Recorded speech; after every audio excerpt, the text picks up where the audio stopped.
As you may already know, my name's Clare Baker and I'm a former clutterholic and borderline hoarder.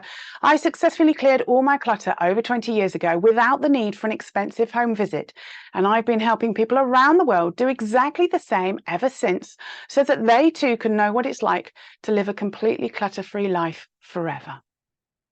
As a result of working with clutterholics and hoarders for over 20 years, I've noticed that many of us have some characteristics in common.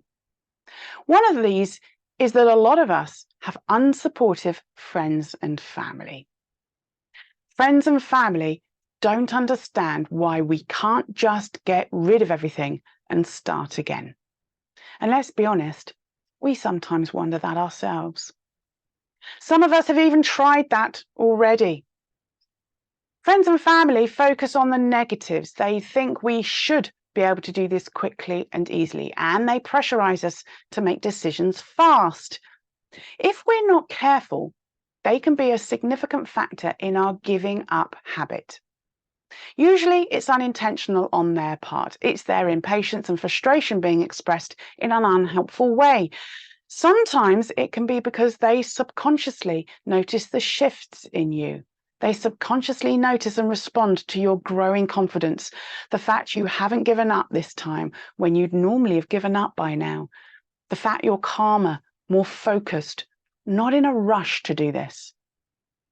And of course, when we do start to clear rooms and areas that then stay clutter-free, that can actually be unsettling for those that we live with or people who we've known have known that we've struggled for years or decades with our clutter.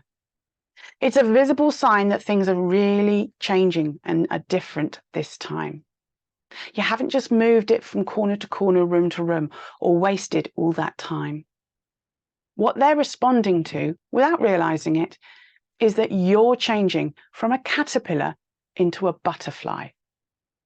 They realize you're like a caterpillar in a cocoon or a pupa while you're on your journey. To the outside world, you're not really doing anything. Yet, when we start to emerge as a butterfly, we're unrecognizable. We're able to do things we couldn't dream of being able to do when we were a land-dependent caterpillar. And they liked the caterpillar. That was familiar and comfortable for them.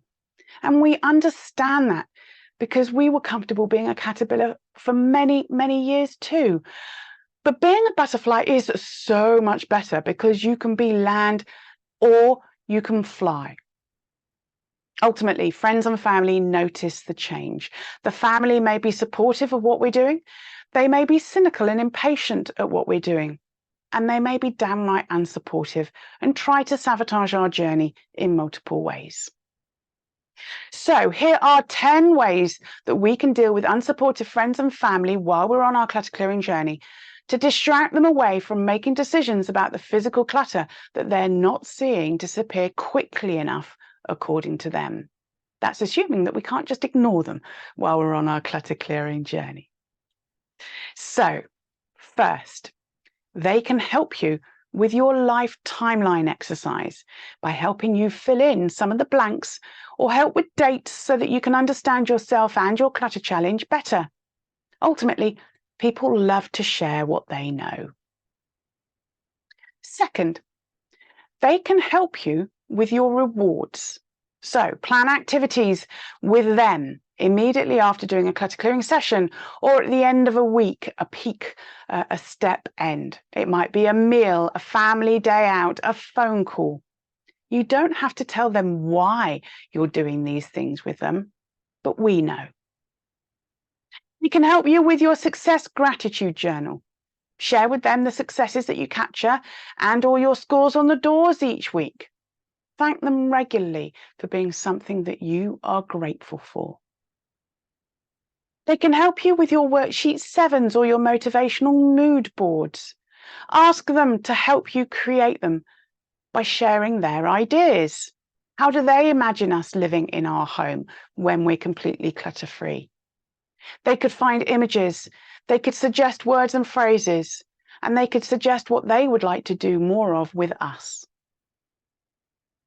They can help you with actioning things on your to-do list so that you can delegate things to them. For example, the shredding, the scanning, taking things to the charity shop, doing the weekly shopping, according to your shopping list. They can help you with accountability.